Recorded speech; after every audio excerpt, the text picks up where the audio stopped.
Good afternoon, everyone, and welcome to the ISM Rochester Lunch and Learn webinar series.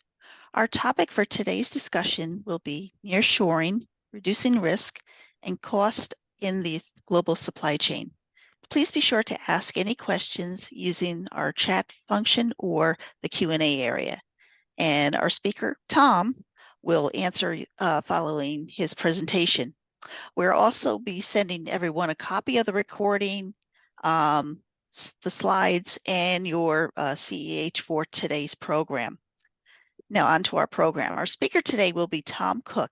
He is the CEO and Managing Director at Blue Tiger International, premier international business consulting company who specializes in supply chain management, trade compliance, purchasing, global trade, and logistics.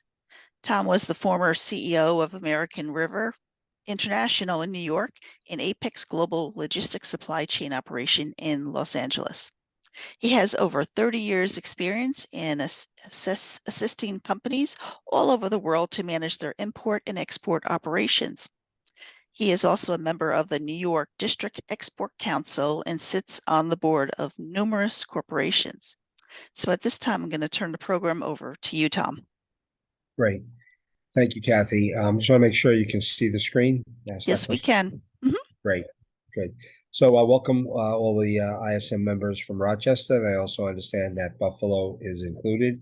And really hats off to Kathy for arranging this. She does a great job at organizing these events. So the primary discussion today is about nearshoring, and also add in a number of other concepts involved in reducing risk and cost in the global supply chain. You're welcome at any point in time to ask a question. Kathy will monitor that, and you will either open the question up during the meeting, or we can hold it to the end, your choice.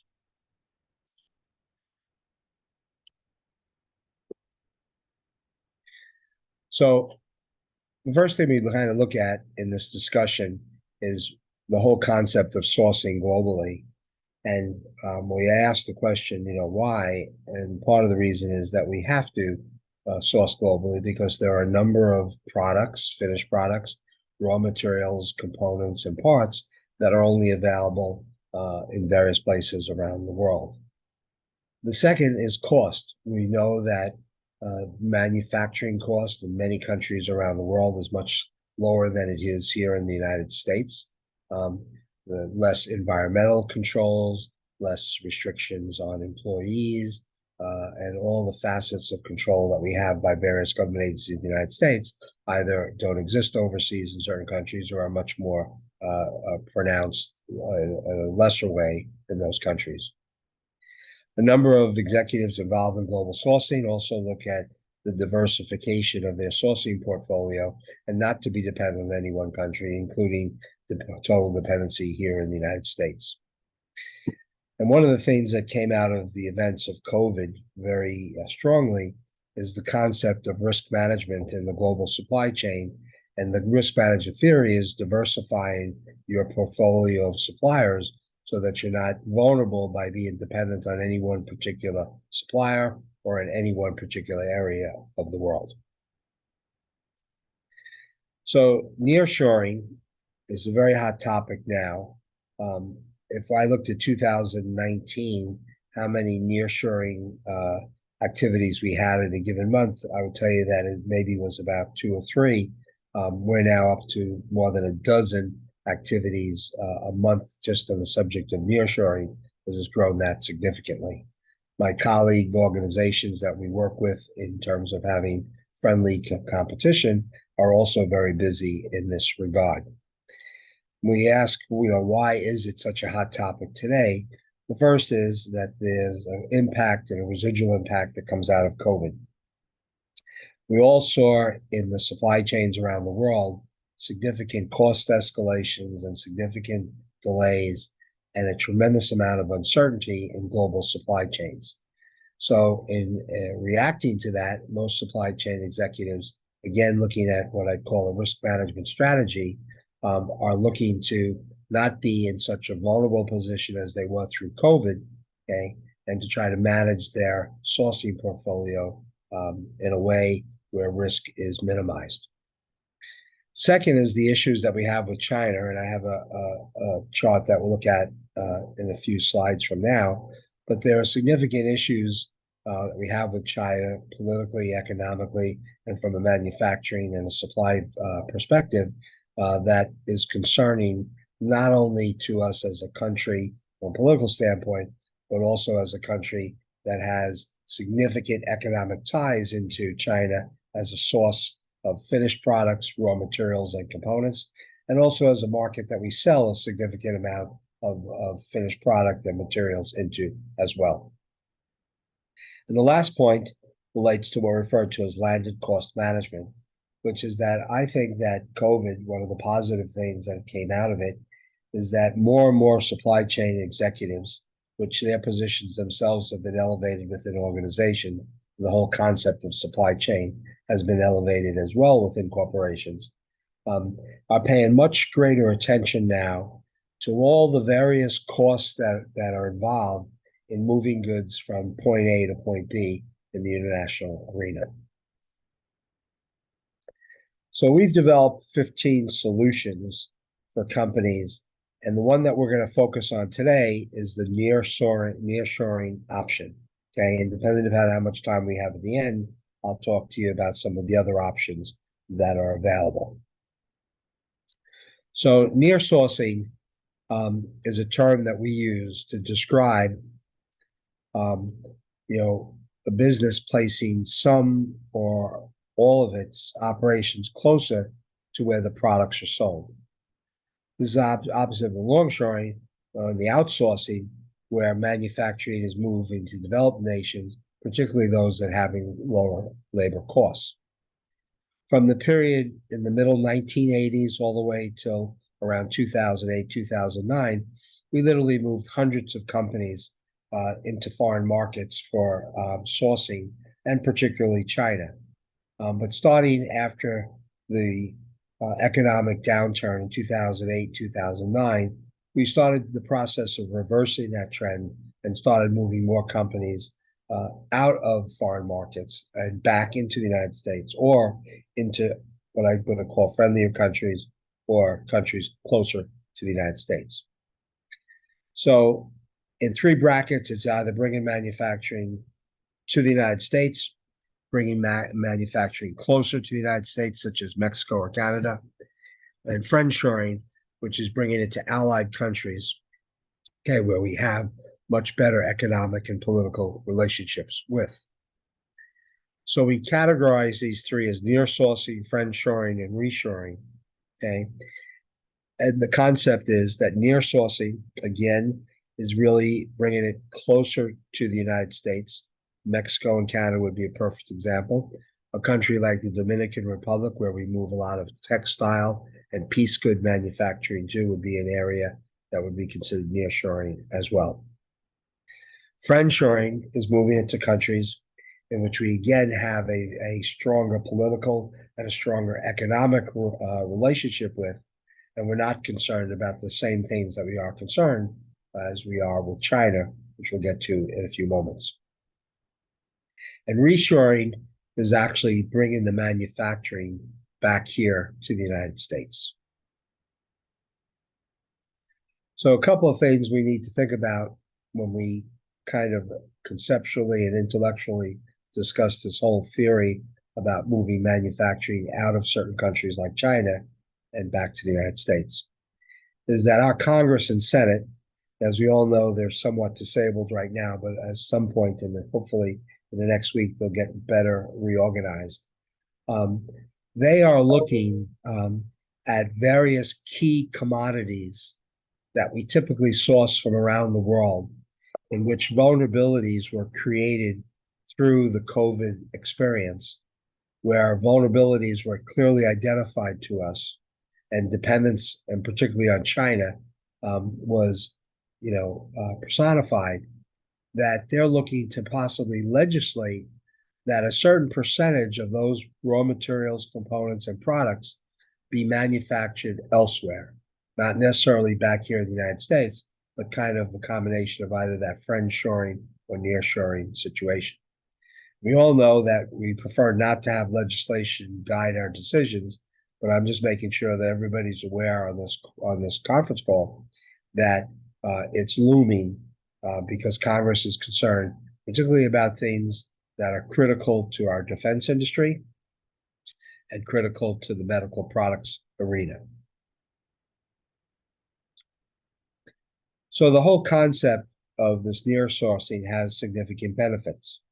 One is it minimizes the impact of delays, cost increases, and uncertainty, and creates what we call a more sustainable supply chain structure. It allows for the opportunity for better management of safety stock, which, as we all know, through COVID became a major issue. I always make the point that lean manufacturing, lean inventory processes have gone out the window. They're slowly coming back, but they're not going to be anywhere near what they were prior to the COVID experience. If we bring it closer to home, we have potentially a shorter supply line, which relates to time and cost and ease of control. It's much easier to manage a relationship in Canada or Mexico or the Dominican Republic, as three examples, as compared to trying to develop and manage a relationship that's in Ningbo or Shanghai or Shenzhen, China. So with near sourcing, there are significant challenges that we need to think about when we think about the positive side of bringing it back. One thing that we come up against in some companies is change is always difficult. A company gets complacent, it gets comfortable with a sourcing program that has maybe worked for the last 16 to 20 years, okay, with suppliers that have performed and provide a quality product at a reasonable price. So going in there and trying to make change, even though there's been some disruption over the last 3 years, that in itself is always a challenge. Finding suitable suppliers, meaning the viable options in certain commodities and certain business manufacturing models, is also difficult. Creating a financial justification, what we refer to as the ROI, the return on the investment. And also the concept of evaluating the risk management benefit and making sure that we're providing all the data points in the analysis so that we have a fair comparison from one sourcing location and supplier to another. So we developed a 4-step program in the early 90s, which we kind of perfected to this point. And it has validity in any of your decision-making process. I appreciate that the 4 steps really is the best opportunity to bring the nearshoring option to a successful conclusion. The first step is the assessment.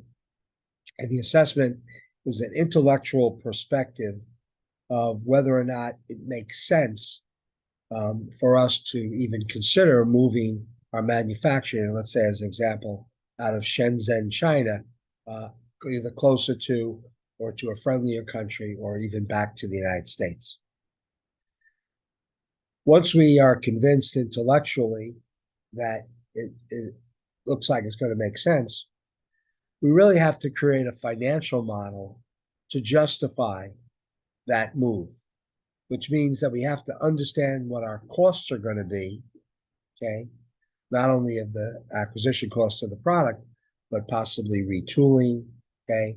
Remanaging, reorganizing, placing people, changing import purchase order systems, all these different things that might need to take potentially place.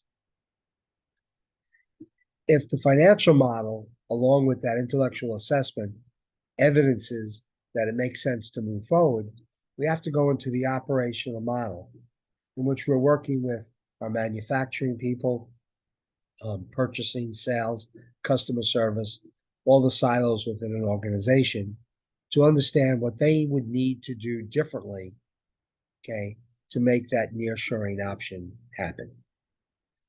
And once those 3 first steps are lined up, then we can go into an implementation mode, which is actually making the option that we use actually happen.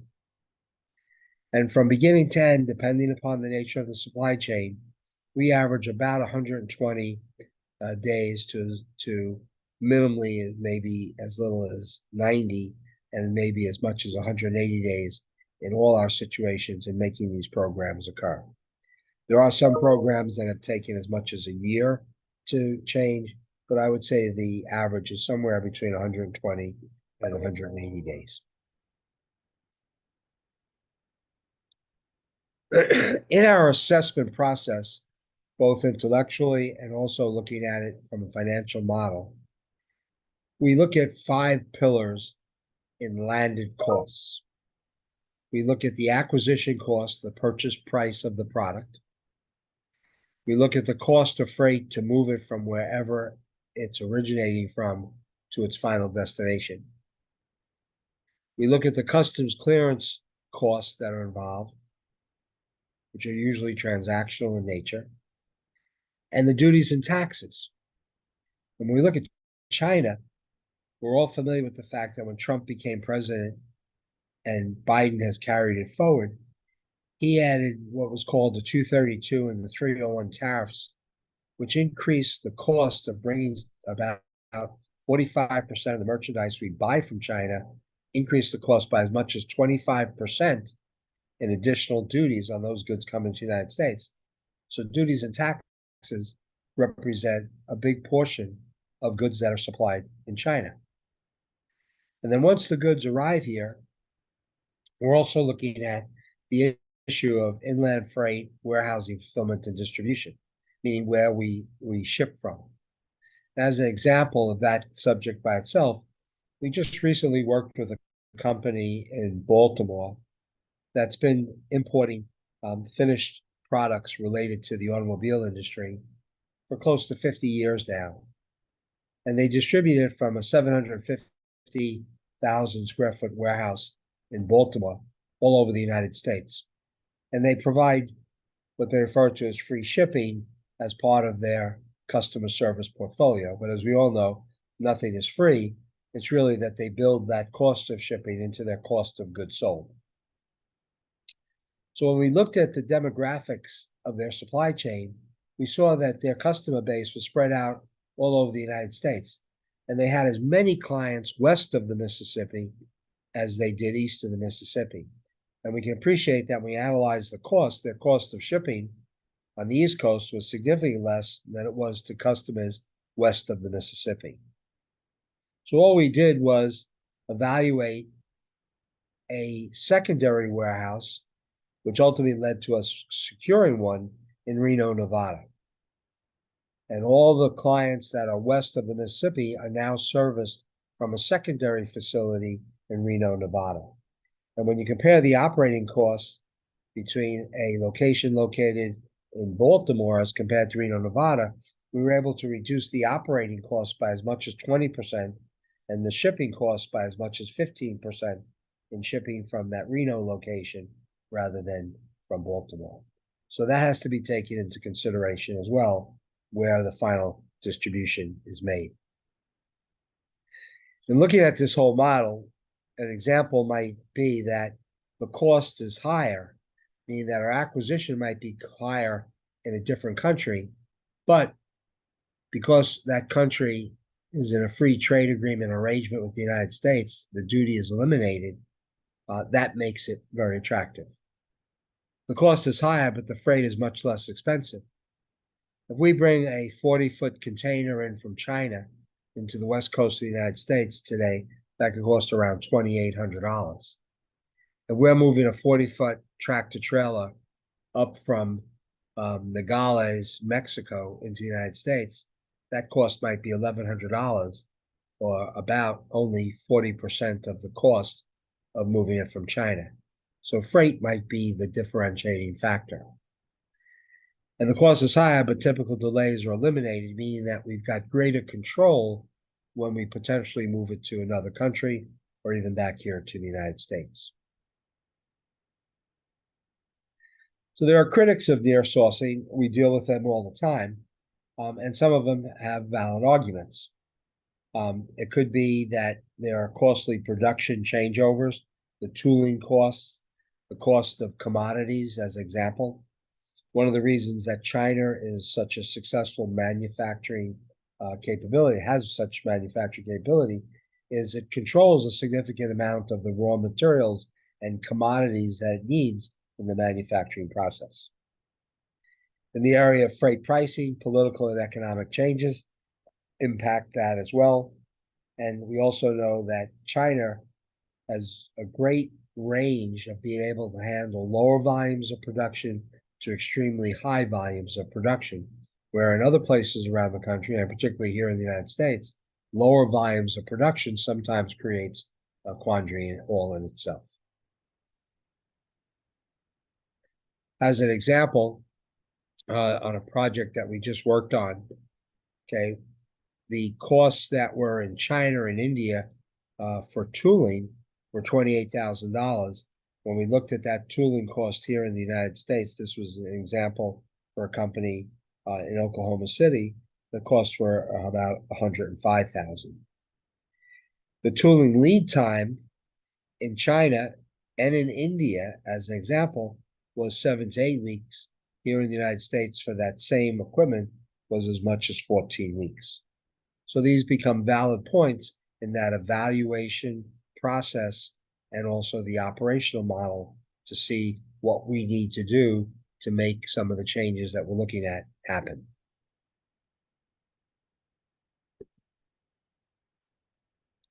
But having said that, relative to what the benefits are and the challenges are, just in the last 4.5 years, we've been successful in 33 of 35 projects to successfully move companies to better nearshoring options.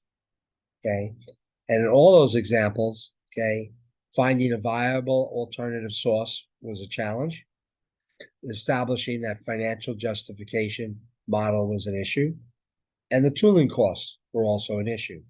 But even with those challenges, we were able to overcome them, navigate them to a successful conclusion.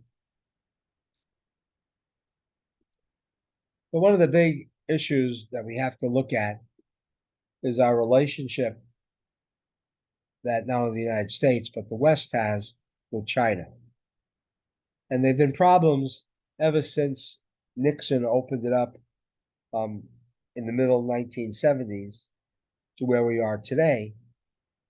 Canada and Mexico together are our largest trading partner, but China is number 2, and it's a very close second. And prior to COVID happening, China's rate of growth with the United States was increasing, where it was going to become the number 1 relationship in both import and export activity with the United States. But the events of COVID and some of the vulnerabilities that were identified causing a lot of companies to reduce their dependence on China, that volume now has decreased significantly.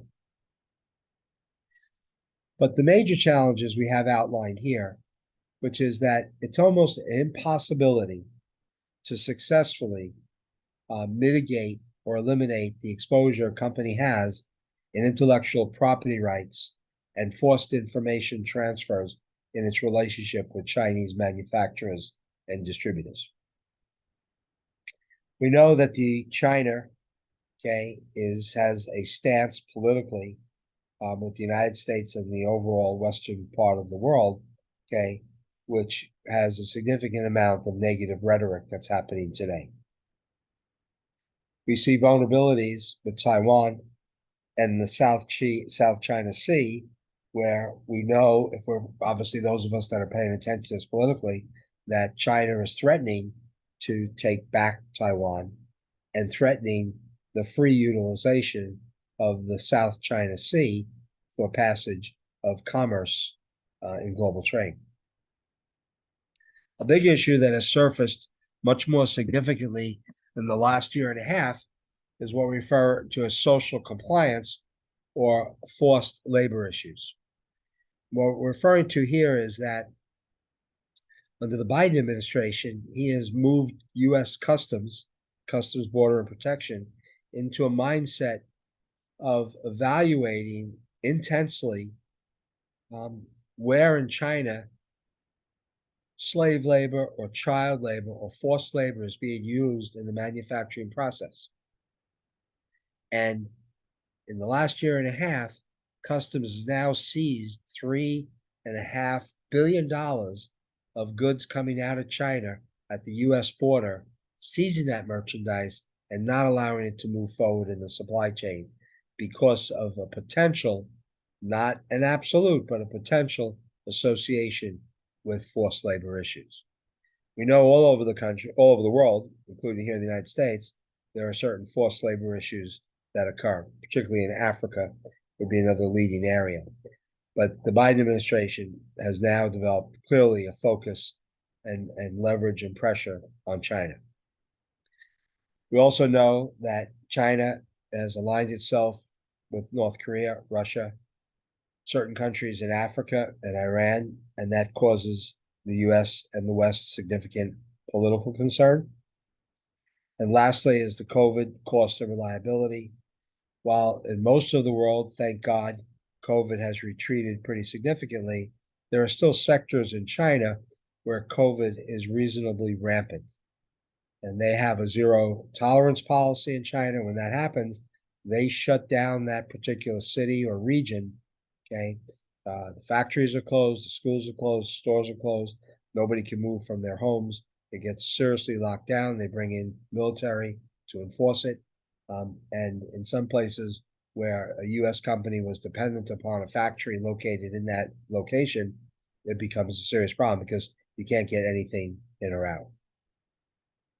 And I'll add one more thing since I created this PowerPoint, is that there are now at least a dozen cases of US executives who were foreign nationals based in China who have been unable to leave China because they've been unable to obtain their exit visas from that country. Two of these cases have gone on now for more than 6 months.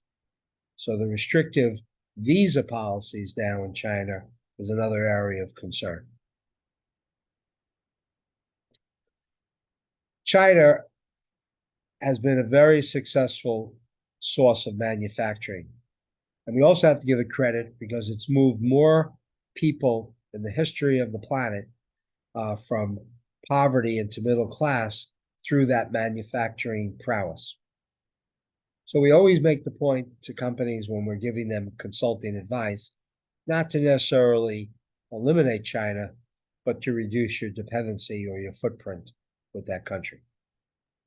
Take a risk management approach, create options, test those options, and a historical perspective going back over 30 years now is that those testing are likely to produce results.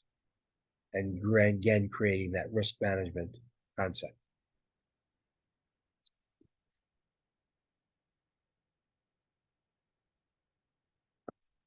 So one of the options that we have is Mexico. We have boots on the ground in Mexico, as does a lot of the consulting companies and the companies involved in trade, because Mexico presents a very significant option for us in manufacturing. Obviously, it borders the United States, and it has a significant skilled labor force in blue-collar work.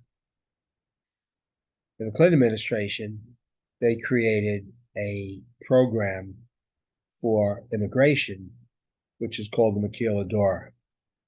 And when I say immigration is that there's always been a concern of the amount of Mexicans who leave their country and come to the United States. And driving that is their need to get a responsible, high-paying job. Unavailable in Mexico, more readily available in the United States. So the administrations at that point in time in Mexico and the United States came together and said, if we could build a more robust manufacturing capability in Mexico, then we would be able to keep a lot of the Mexicans from immigrating to the United States, both legally and illegally, because they would be able to find high-paying, blue-collar, skilled labor jobs in that manufacturing sector. So an area of land going from California all the way through to Tamaulipas in Texas, okay, in a 50-mile wide swath is where the maquiladora program exists. And that program has been so successful that close to 60% of the Fortune 2000 companies in the United States have either a direct or an indirect relationship in that Mexican maquiladora. That program allows in Mexico for either a Mexican company to create a manufacturing distribution facility or a foreign company to make its own investment, either with a contract manufacturer in Mexico or develop its own facility for manufacturing, assembly, kiting, and distribution. It provides that location duty and tax benefits. The tax benefits are both federal and local grants. In the duty area, any materials that they import in the manufacturing process, the duty is waived. Because the United States and Canada and Mexico have the USMCA agreement, previously referred to as NAFTA, okay, that's a free trade agreement, which allows the finished products now to move duty-free between the three countries. So it's a program that helps us lower landed costs. And it is both a friend and nearshoring option because we have a good, strong tie politically and economically with the country. Okay. Our citizenship between the two countries is tied in. Something about 9% of our population fits into that Mexican category of our origin. And the program is reported into Congress through the International Trade Administration every year and really represents hundreds of billions of dollars of activity of goods traveling to and from the United States, Mexico, and Canada. Besides programs like we have with Mexico, we have free trade agreements with these countries that are listed here. Australia by itself is a very strong manufacturing capability. Canada has a very strong manufacturing capability. The Dominican Republic, in particular verticals related to textiles, leather goods, piece goods, has a very strong capability. Israel, in the tech sector, has a very strong capability. South Korea has a very strong manufacturing capability. And in a number of verticals, one of them being automotive, they're leaders. And you have all these other countries that are listed here that are all developing their manufacturing capability because if they do, they can ship those goods to the United States duty-free and vice versa in our export sales. The free trade agreements allows for the ease of the export and import activity between the countries. It eliminates the duties, and again, is a program that creates lower landed costs for the companies that can take the benefit. One of the uncertainties that we deal with is the political circumstances of the world.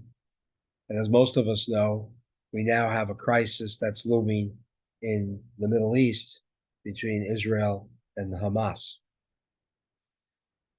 6 months ago, we moved a company out of China in the high-tech sector to Israel in manufacturing. We moved 75% of the manufacturing capability out of China, left 25% behind, and moved it to Israel. That eliminated the 25% surcharge charged from China and eliminated the 4.5% normal duty rate because of the free trade agreement. But we always have to be careful and appreciate the fact that 6 months ago, the risk factor on a 1 to 10 basis of moving up to Israel was around 5.5. And appreciate that now in the 2.5 weeks, that's escalated to a 9.5 out of 10. So we always have a certain amount of uncertainty And we always make the point of slowly moving the goods from one country to another until you feel very comfortable that circumstances will allow you to have continuity and sustainability. And this circumstance, Israel qualifies the part that even in the best intended circumstances, you could have a political event like this that it's happened that's now causing another disruption.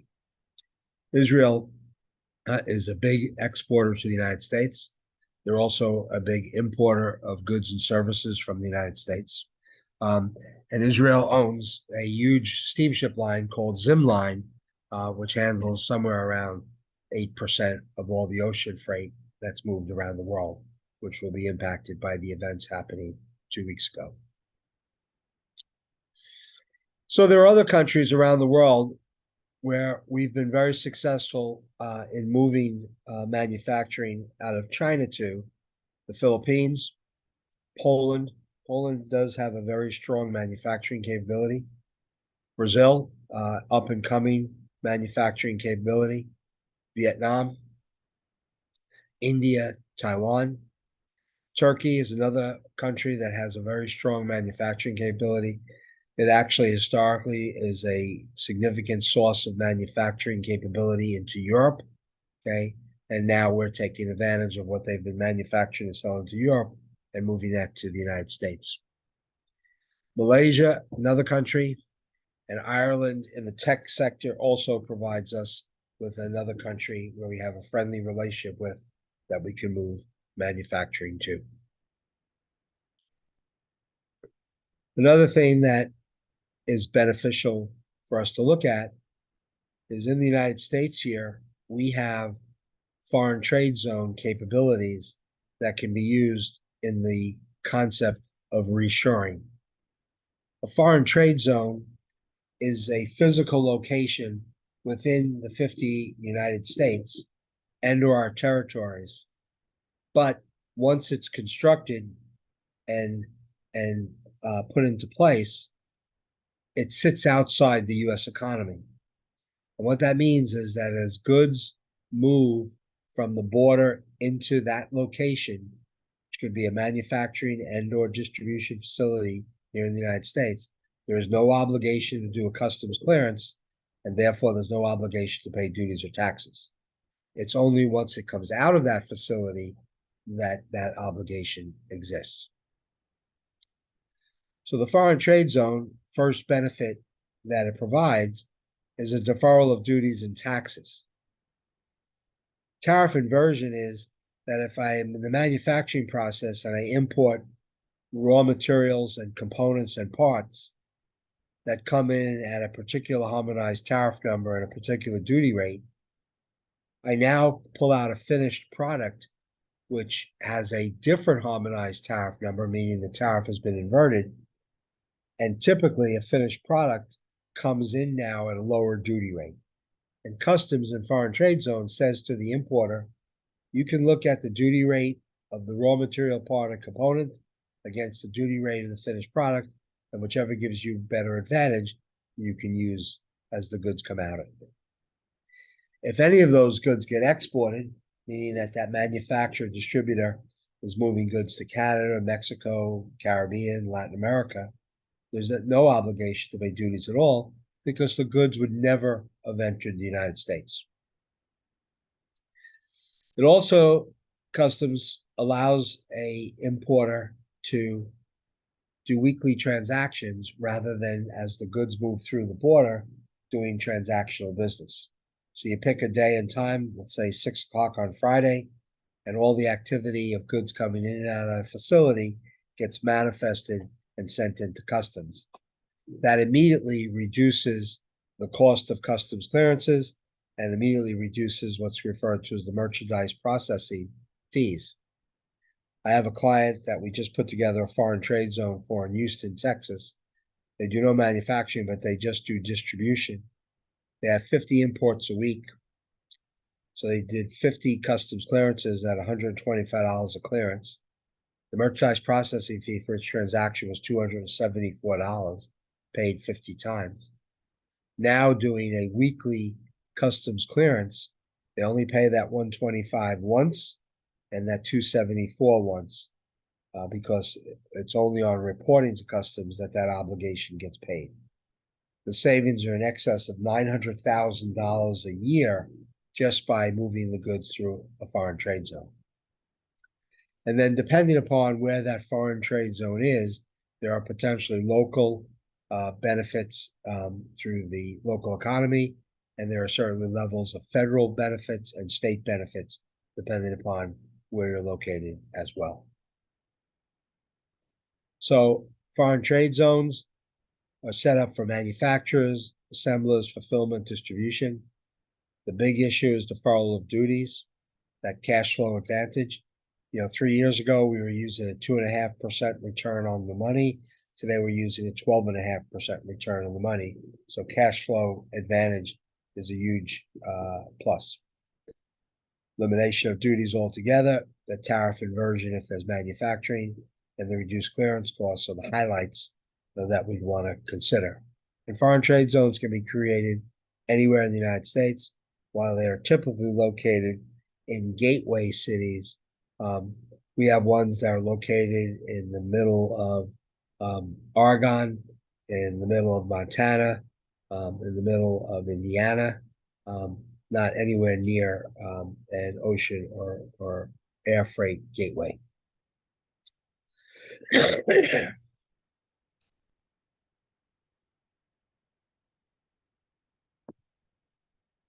Just recently, we put together foreign trade zone in San Diego. That's a smaller company, only doing about $25 million worth of business, a tier 2 auto supplier. We switched their operation to a foreign trade zone, and instead of importing finished products, they imported the parts and the components, and they finished that assembly process in their foreign trade zone at their corporate offices.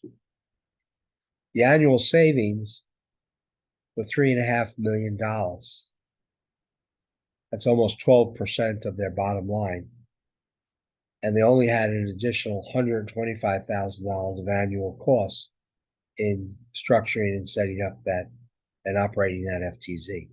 So you can see that the financial model in the concept of nearshoring is supported in this foreign trade zone option. If we're going to access government programs, we really should consider becoming what we refer to as CTPAT certified, Customs Trade Partnership Against Terrorism, which is a voluntary program with customs where you identify the operating side of your supply chain and voluntarily enter into that program because it gives you great benefits and advantages and leverage with customs. And if you're going to go into a foreign trade zone or use any of their programs for benefit, being a CTPAT member provides great advantages. So we have a little bit of time here, so I just want to mention a few of the 15 solutions so you have it as well, because nearshoring is one of the options in risk management of the supply chain and lowering risk and cost. But if we look at the one line item, tariff engineering is a great option because what it is the specific manipulation of a product in its design and makeup that then will create a lower duty as it comes into the United States. An example that I would like to use is a sportswear company, clothing company based in Seattle, approached us to help them evaluate their supply chain and see where risk and cost could be eliminated. So I had this whole line of clothing, about $100 million worth, all in the sporting arena. And they paid anywhere from as much as 4.5% to as much as 37.5% in duty and tax on these items. If we make those items waterproof, such as adding a Gore-Tex chemical, they come in duty-free. So we can eliminate their duties by re-engineering their product. Okay? The savings in duties for them amounted to as much as 15 to $16 million against only about $2 million of the upgrade of moving it into a product that now has the ability to be moisture or water resistant. You can see the trade-off is very simple. And tariff engineering requires coordination with R&D, technical engineering staff to see what options exist that can be utilized. And there are many. Another thing that I have in here is drawback. Drawback is a program that with customs that allows us to reclaim any duties or taxes that we paid on imported goods that are now exported, even goods that have been further manufactured, manipulated, or moved into a different state. Okay, we can claim drawback on goods that have been exported where we paid duties and taxes on the import. Allows us to go back in at 99% of that value. The bottom there, I have demand planning. One of the things that we look at when we do an analysis, we look for a payables run to see how much money and what percentage of spend is in the air freight sector versus the ocean freight sector. Air freight is 18 times more expensive than ocean freight when you look at it as a per kilo or a per cubic meter basis. So we can eliminate or reduce the dependency on air freight and move it to ocean freight, it can save a significant amount of money. And generally, when we look at why is a company even using air freight, it usually relates directly to the demand planning process, meaning that the demand planning process isn't adequate. And what happens is you're ordering supplies in a late mode, which means you got to ship them faster using air freight.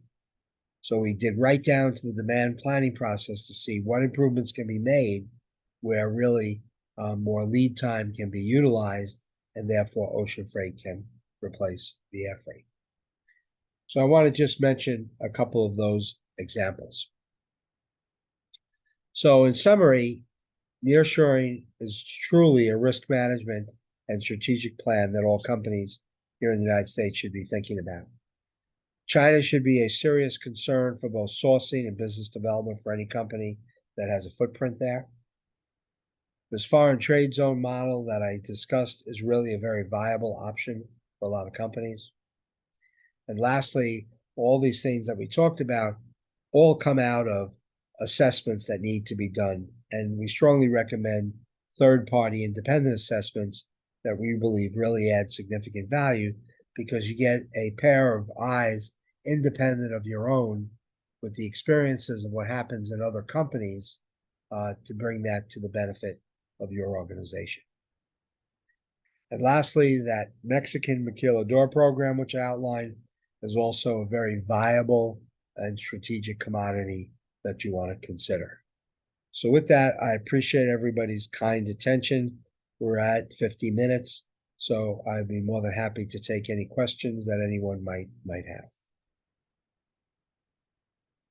So if anybody has any questions, if you want to put it in the chat or in our Q&A area, we'll get that ready for Tom. But Tom, I do want to thank you for coming today and talking to our chapter about the nearshoring. I know it's been a very hot topic and a lot has been in the news. Question for you is what is the price, has the price of the containers, the shipping containers come down? Yeah, I mean, we just modeled for a company.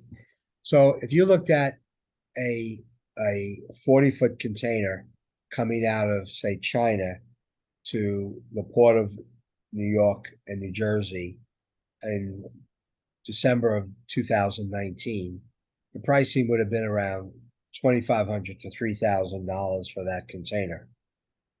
At the high point of COVID, which would be around October of 2022, that same container could have cost $25,000 to $30,000 to move that container, and you were lucky to move it in a responsible time frame. you're lucky if you could get it within that 90 days to 180-day window. In some cases, it took longer. But here today, we're now looking at pricing lower than that $2,500 number.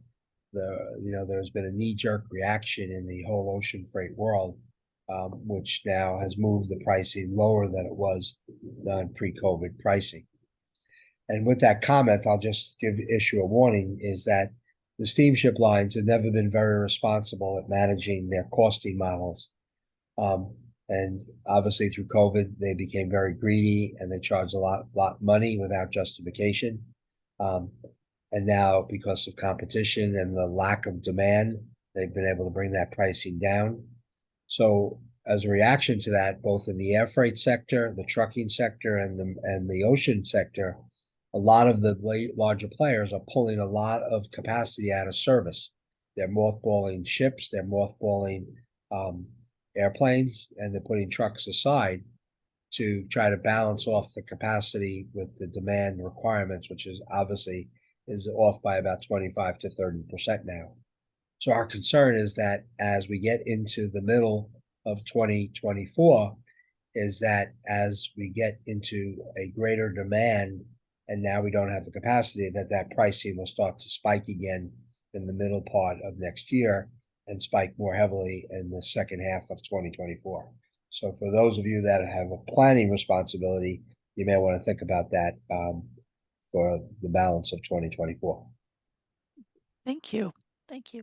I don't actually see any questions in the chat. So at this point, I'll probably close out the program. We will be sending out a copy of this recording a little later today. And Tom always, we'll send the slides as well. So you'll have all that information too. And then of course, your continuing educational credit for today will be sent as well. But thank you, Tom. And thank you everybody for joining us today. Have a good day, everybody.